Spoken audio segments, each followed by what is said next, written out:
I got to ask you a very simple question, because I've felt for the longest time that I'm the smarter one, right? Ignoring LinkedIn. I'm obviously not. Why LinkedIn? Tell me a little bit about your story. Everyone else runs away from LinkedIn. You ran towards it. Why?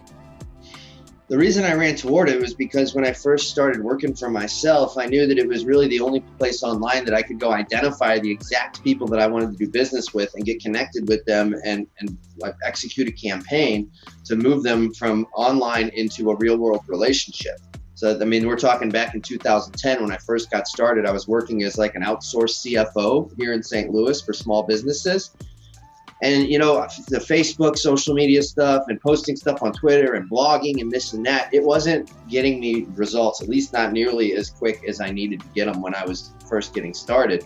And so I knew I got to get on LinkedIn and I got to start connecting with prospects and drumming up some real business. And LinkedIn was really the only place to do that. And still to this day, that's the reason why so many people are paying attention to LinkedIn, because they know, wow, look, there's all these people here that look like amazing prospects for my business. How can I leverage this? And how can I be investing some time, some resources here to generate some ROI for my business? And that's not to say that Facebook and Twitter and everything else isn't effective as well. Like I have, you know, a presence and invest in all those places. But for B2B and for generating appointments with sales prospects, and a lot of other things these days, LinkedIn is really the place to be, and it's getting hotter and hotter these days. LinkedIn's kind of blowing up again. They're having kind of like a rebirth, if you will. And over the last 6 months to a year, it's really, really blowing up. A lot of people like Gary Vaynerchuk are really kind of becoming evangelists for the power of LinkedIn and hyping it up big time. So it's an exciting time to be jumping in. So basically, to summarize, you know, for you were an outsourced CFO, and so you were really truly looking for executive type of people that you would talk to, founders, CEOs. And so when it comes, you know, people always say B2B, B2C. I've always wanted to really draw the distinction for our listeners. Basically, if you're looking for high-level business dealings, consulting gigs, you know, where you're going to talk to business owners or VPs or directors or really professionals, I should say, that's where LinkedIn, that's where you said, hey, I wrote this down, identify exact people you want. That's where that really comes into play versus Facebook's more of a blanket. You can do blanket marketing to draw in the type of person. Would that be a good summary? Yeah, it absolutely would be. And now there's things you can do on Facebook to reach a business audience. And we do some of those things for our clients. And we're big on Facebook ads for our own business. But for relationship building and more organic social media kind of stuff, you know, you just can't go on Facebook and go reach out and connect with a bunch of small business owners or CFOs of decent sized companies. I mean, you can. There is an organic Facebook strategy that can be executed. But a lot of people just don't want to connect on a business level on Facebook. But on LinkedIn, if you approach people the right way, they're very open to it. You can really get in the door with a lot of amazing people. That's very interesting that you put it that way. Now, I have to ask you a question. So you mentioned LinkedIn is blowing up, and I agree. I can just tell from the massive amounts of reach out I'm getting, the messages I'm getting. Ryan Levesque today, I don't know if you saw, he posted something really funny, and I responded to it on Facebook where he said, you know, anyone else recently log into their LinkedIn and see over 200 messages? And I mean, I'm getting bombarded now with these fake, let's connect, et cetera, et cetera. Fair to assume that no longer works? Like, it's blowing up, but is there, I mean, I guess we're going to talk about that today. Are people using it the wrong way? Well, most people are using it the wrong way. Most people have been using it the wrong way for a long time, and now there's more people using it the wrong way. And that's one of the things that really gives LinkedIn a bad name. So we call those people leg humpers. Where you meet them, they connect with you, and immediately they're pitching you on their services. And so LinkedIn recently, if you're somebody that has a lot of connections on LinkedIn, and you know, LinkedIn has recently changed their algorithm now to where they're going to recommend people connect with people who have lots of mutual connections to you.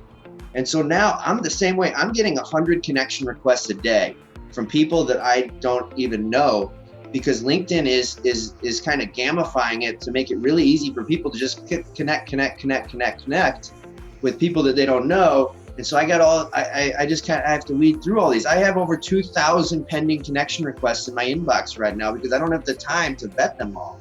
So hopefully eventually LinkedIn puts that to bed, but I mean, they're probably doing it for a reason. It's probably creating more engagement on the platform overall. But that's just the initial connection request. Then you have the one-on-one messages that people are sending, where when you do connect with them, then they instantly come across and start pitching you on their services. In some cases that can work, but typically what we've been doing from the start in my business, and what we still do to this day, is we believe that business is built on relationships, and that if you are in it for the long haul, you don't want to just be cold pitching people on LinkedIn and getting maybe 1% of people that you send your pitchy message to say, oh, okay, sure, I'd like to have a conversation about that. But instead, play a little bit of a longer game, build a little bit of a relationship with people, position yourself as an authority and a leader and a peer in your space. Put some good content in front of them, and over the course of a couple months, if you follow an approach like we teach, which we'll talk about in depth today, I'm sure, then you'll get more like 20% of the people that you connect with to raise their hand and say, yeah, I'd like to have a conversation with you. And so at the end of the day, yeah, most people are doing it wrong, but it still is a numbers game if you're really using it for proactive business development and prospecting. You're never going to get 100% of people. 20% is what we found is pretty damn good. So, okay, so let me ask you, because we're going to get into the details of this. I know a little bit because we did a pre-interview before we did this. I know a little bit about your strategy, but people think LinkedIn, people think, great, let me go connect, message. And you're saying that's like a 1% success rate. Your strategy takes us up to a 20% success rate. If you had to summarize in one sentence or just one word or a few words, what is the crux of your strategy that allows you to build this kind of relationship? It's positioning yourself as somebody that your prospects see as a valuable resource and a peer in whatever niche market you're trying to serve, and then leveraging that authority that you build really systematically and really quickly to then get your foot in the door for a real world conversation, a phone appointment, coffee, lunch, whatever it might be.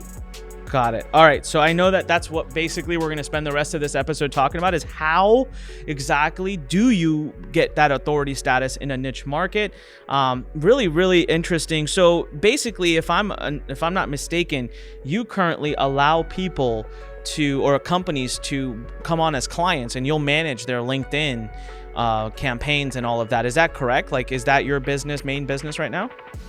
Yeah, that's our main business in a nutshell. We've got a couple different things we do. One, we can do it all for you, or we have a program called Rocket Launch where we kind of get it all set up for you and then give you the tools to run it on an ongoing basis. So we do kind of the heavy lifting on the front end, and then you take it from there. So that's more for the do-it-yourself person. We have a division that runs LinkedIn ads for clients as well, and some other things.